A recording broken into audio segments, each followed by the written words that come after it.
إلا الله وحده لا شريك له لا جد له ولا ند له ولا مثل له ونشهد أن سيدنا وسندنا وحبيب ربنا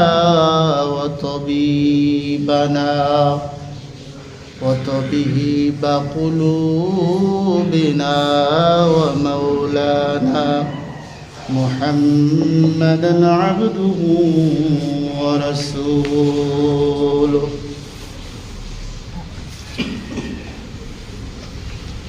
صلى الله تعالى عليه وعلى آله وأصحابه وبارك وسلم تسليما كثيرا أما بعد فأعوذ بالله من الشيطان الرجيم بسم الله الرحمن الرحيم يا أيها الذين آمنوا هل أدلكم على تجارة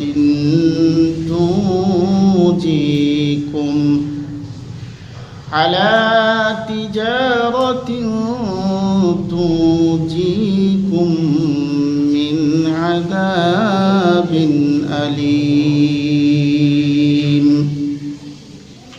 تؤمنون بالله ورسوله وتجاهدون في سبيل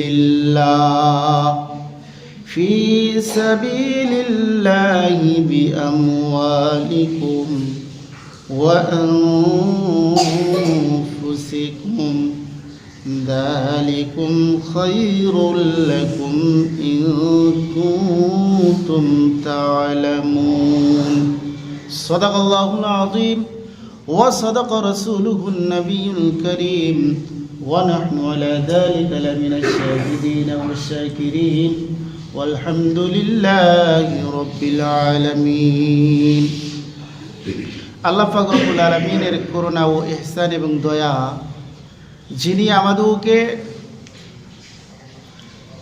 শুক্রবারের একটি ফজিলতের দিনে বা বরকত দিনে আল্লাহ পাক ওয়াক্ত মতো টাইম মোতাবেক তার ঘরে আসার জন্য যে তৌফিক দান করেছেন এই জন্য আমরা শুকরিয়া তার হিসেবে আদায় করব আলহামদুলিল্লাহ।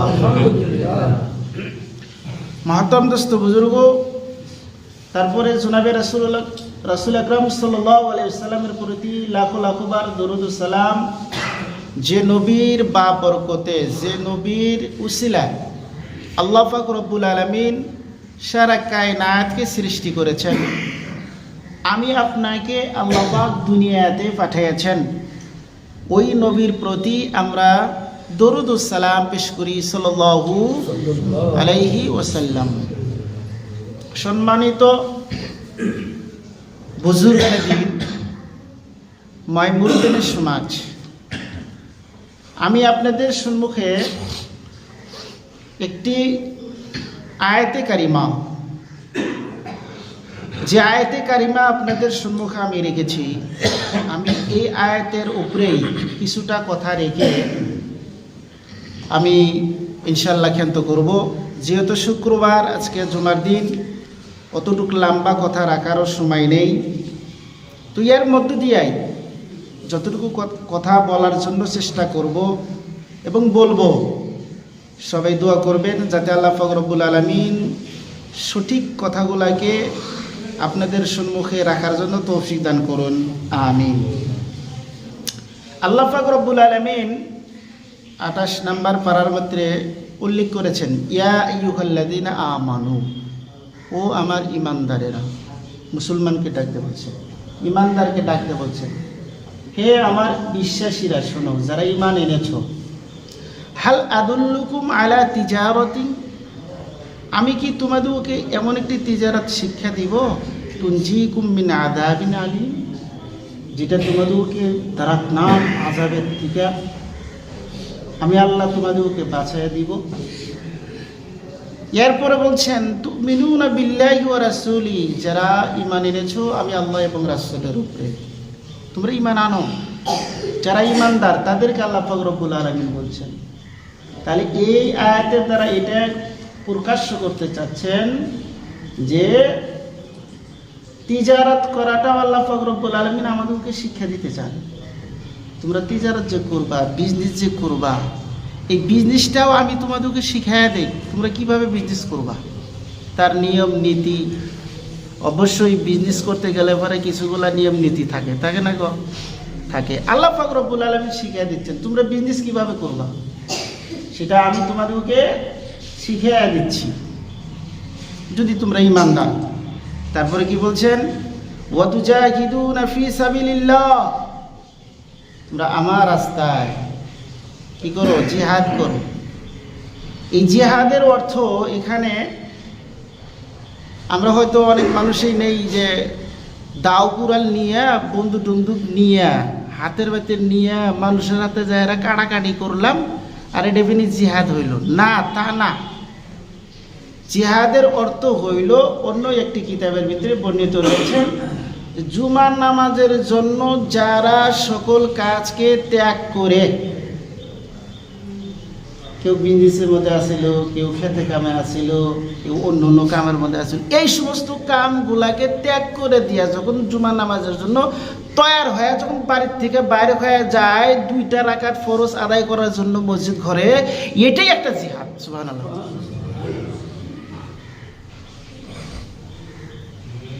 এর নামই জিহাদ। আল্লাহ পাক রব্বুল আলামিন বলছেন সেই জিহাদটা করো আমার জন্যই, কি? বিআমওয়ালিকুম, তোমার মাল দিয়া, ওয়া আনফুসিকুম, তোমার জান দিয়া। তো মাল দিয়ে যখন আমি জিহাদ করতে চাবো তাহলে আমার জান লাগান লাগবে না? জান ছাড়া হবো? আমার শরীর লাগবো, সময় লাগবো, শক্তি লাগবো, তাকত লাগবো, মেহনত লাগবো, শরীর দিয়ে ঘাম বাড়াবো, তারপরে সেন জায়গায় আমি মাল কামাইতে পারবো না? কিনটা মনে করেন হয় না? তারপরে সেন জায়গায় আমি আল্লাহ রাস্তায় কি করতে পারবো? সদকা খায়রাত করতে পারবো। আমার কাছে যদি মালই যদি না আসে আমি আর কি দিয়ে সদকা খায়রাত করব? বলছেন যালিকুম খায়রুল লাকুম ইন কুনতুম তা'লামুন, আর এটা তোমাদের জন্য বড় ভালো যদি তোমরা ইলম রাখো, তোমরা যদি জ্ঞান রাখো। এই আল্লাহ রাস্তায় দান খয়রাত করাটা, সদকা করাটা আল্লাহ রাসূল সাল্লাল্লাহু আলাইহি ওয়াসাল্লাম অপর জায়গায় বর্ণিত করছেন, আস-সাদকাতু তারাদ্দুল বালা ওয়া তাজিদু ফিল উমার। হে আমার উম্মতেরা শুনো, তোমরা যদি আল্লাহ রাস্তায় আল্লাহকে রাজি করার জন্য, আল্লাহকে খুশি করার জন্য, আল্লাহকে পাওয়ার জন্য যদি সদকা খায়রাত করো, তোমাদের বালা মুসিবত গুলাকে আমার আল্লাহ কি করে দেয়? দূর করে দেয়, মাফ করে দেয়। শুধু এতটুকু না, বালা মুসিবতটাই যে দূর করে দেয় এতটুকুই ক্ষান্ত করে নাই, বলে কি? ওয়া তাজিদু ফিল উমার, তোমার হায়াতের মধ্যেও আমার আল্লাহ বাড়ায়া দেন। হায়াতটাও কি করে দেয়? বাড়ায়া দেয়। তাহলে বুঝা গেল সদকা খায়রাতে, দান বরঙ্গিনীতে আল্লাহ পাক মানুষের হায়াত বাড়ায়, মানুষের হায়াত বাড়ায়া দেয়। এই জন্য সদকা খায়রাত বেশি করায় নাকি? অন্য একভাবে আছে, যত সদকা খায়রাত করা হবে তত মানুষের জন্য আল্লাহ পাক রব্বুল আলামিন মুসিবত মাফ করবে, তার ভিতরে ওই মালের ভিতরে আল্লাহ বরকত দান করে দেয়। সুবহানাল্লাহ, বরকত দান করে দেন। এরপরে বলছেন শুনো, যখন তোমরা আমার রাস্তায় দান খয়রাত করলা, মাল দিলা, হ্যাঁ, নিজের শরীরটাকেও মেহনত করে লাগাইয়া দিলা, তাহলে এটার জন্য আবার ফিরে তোমাদের জন্য আরেকটা পুরস্কার দিব। সেটা কি? ইয়াগফির লাকুম যুনুবাকুম ওয়া ইদখিলকুম জান্নাতিন তাজরি মিন তাহতিহাল আনহার। আল্লাহ পাককে খুশি করার জন্য, রাজি করার জন্য যখন তুমি দান সদকা করলা, খয়রাত করলা, মাল দিলা, নিজের শরীর দিয়া মেহনত করলা, তাহলে আমি আল্লাহ তোমাদেরকে একটা পুরস্কার দিব। সেটার নাম কি? সেই পুরস্কার নাম বলে ইয়াগফির লাকুম যুনুবাকুম, তোমার যত গুনাহ আছে সব গুনাহ আমি আল্লাহ মাফ করে দেব। সুবহানাল্লাহ। তোমাকে মাফ করে দেওয়া হবে তোমার গুনাহ থেকে। দেখছেন বান্দার জন্য আল্লাহ পাক রব্বুল আলামিন কত সহজ সহজ পথ বের করে দিয়েছে। গুনাহকে মাফ করার জন্য জায়গায় জায়গায় বর্ণিত করছে, এই কাম করো তোমার গুনাহ মাফ করা হবে, তুমি এইটা করবা তোমার এই গুনাহ মাফ করে দেওয়া হবে, তুমি এই কামে যদি আগ্রহ হও তোমার গুনাহ মাফ করে দেওয়া হবে। আমার আল্লাহর কতই যে দয়া, কতই না মায়া। আল্লাহ চান যে বান্দার গুনাহ কি হয়ে যায়, খতম হয়ে যায়, শেষ হয়ে যায়, ও যেন পাপিষ্ট থাকে না। এই জন্য জায়গায় জায়গায় জায়গায় জায়গায় আল্লাহ পাক এইভাবে বর্ণিত করেছেন। এরপরে বলছে শোনো, গুনাহটা মাফ করে দিলাম, তারপরে তোমাকে কোনদিন তাকে জানাও জান্নাতিন তাজরি মিন তাহতিল আনহার, তোমাকে এমন একটা জান্নাত দিব যেই জান্নাতের নিচ দিয়া নহর থাকবে। সুবহানাল্লাহ। গুনাহ মাফ করে দিয়ে কি করবে? জান্নাত দিয়ে দিবে। আর সেই জান্নাতের ঘরটা কেমন আবার হবে বলছেন, ওয়া মাসাকিন তাইয়িবাতান ফি জান্নাতিন আদন, পবিত্র ঘর, পবিত্র ঘর, পবিত্র ঘর। সুবহানাল্লাহ। তাইয়িবাতুন তার মানে পবিত্র ঘর। আর সেই জান্নাতের ঘরটার নাম হবে কি? আদন। জান্নাতের অনেক নাম আছে, তার মধ্যে থেকে এটাও একটা জান্নাতের নাম, এর নাম কি? আদন। জান্নাতে আদন। তাহলে মহতরম দোস্ত বুজুর্গ, আল্লাহ পাক রব্বুল আলামিন আমাদেরকে বুঝিয়ে দিচ্ছেন তোমরা তিজারত করো, তিজারত করো, হালাল রাস্তায় করো। আর সেই তিজারতের মাল কোথায় খাটাবা? আমার জন্য খাটাও। সেই খাটানা জায়গা কোথায়? বলে আমার ঘর। সেই খাটানা জায়গা কোথায়? গরিব মানুষ। সেই খাটানা জায়গায় কোথায়? মিসকিন মানুষ। সে খাটানা জায়গা কোথায়? বলে ফকিরকে দাও। সে খাটানা জায়গা কোথায়? অসহায়কে দাও। সে খাটানা জায়গা কোথায়? মাদ্রাসায় দাও। ওই খাটানা জায়গা কোথায়? মাকতাবে দাও। ওই খাটানা জায়গা কোথায়? গরিব পোলাপান মাদ্রাসায়, তার জন্য দাও। টুপি কিনা দাও, স্যান্ডেল কিনা দাও, হ্যাঁ, পাঞ্জাবি বানাইয়া দাও, তারপরে কিতাব কিনে দাও, কলম কিনে দাও। আল্লাহ পাক এইভাবে বর্ণনা করে দিয়েছেন, জায়গায় জায়গায় কাটাও তোমার সেই আমার সেই মাল দিয়া, যে কামাই তোমরা করলা ওটা দিয়া। সাহাবায়ে কেরাম জনাবে রাসূলুল্লাহ সাল্লাল্লাহু আলাইহি সাল্লামকে জিজ্ঞাসা করলেন, ইয়া রাসূলুল্লাহ, মাহবুব আমলটাও হবে কোনটা, যে আমলে আমার আল্লাহ পাক রব্বুল আলামিন কি আমাদের আমলটা মাহবুব হয়ে যাবে? জনাবে রাসূলুল্লাহ সাল্লাল্লাহু আলাইহি সাল্লাম ডাক দিয়ে বললেন, আসো, এই মুহূর্তে তোমাদের জন্য আল্লাহ পাক রব্বুল আলামিন আয়াতে কারিমা নাজিল করে দিয়েছেন। সুবহানাল্লাহ। সেটা কোন আয়াত? বলে এই আয়াত। আসো আসো আসো, তোমরা যে তিজারত করবা আর আল্লাহ পাক রব্বুল আলামিনের যে প্রিয় হবা, মাহবুব যে হবা, এই সংক্রান্তে আল্লাহ পাক রব্বুল আলামিন আমাকে জানিয়ে দিয়েছেন। তোমরা শুনো, আসো আমার কাছে। তাহলে বুঝা যাইতেছে যে আল্লাহ পাক রব্বুল আলামিন যেইভাবে সাহাবাদের মাঝে মাঝে আকাঙ্ক্ষিত হইতো ওই ভাবে আল্লাহ পাক কোরআনে কারীমের আয়াত নাযিল করেন। যেখানে ওযু করার মশলা আছে দিয়ে দিছে, গোসলের মশলা আসছে দিয়ে দিছে, সদকার মশলা আসছে দিয়ে দিছে, সদকার প্রয়োজন দিয়ে দিছে, নফলের প্রয়োজন দিয়ে দিছে, রোজার প্রয়োজন দিয়ে দিছে। তাহলে যখন যেখানকার যে দরকার ওই দরকার মোতাবেকই ফজিলতগুলা দিয়ে দিলেন। আল্লাহ রাসূল সাল্লাল্লাহু আলাইহি সাল্লাম বলছেন কি, ইন্নাল্লাহা তাআলা ক্বালা মা ইয়াজালু আবদি ইয়াতাকাররাবু ইলাইয়া বিন-নওয়াফিল হাত্তা আহবাবতু। হাদিস, হাদিসে কুদসির মধ্যে বলছেন আল্লাহ পাক রব্বুল আলামিন বলছেন, শুনো, কে আছো তোমরা আমার নিকটে আসবা, তাহলে তারা নফল ইবাদত বেশি বেশি করো। যখন তুমি নফল ইবাদত করবা তোমরা আমার নিকটবর্তী হতে পারবা। সুবহানাল্লাহ।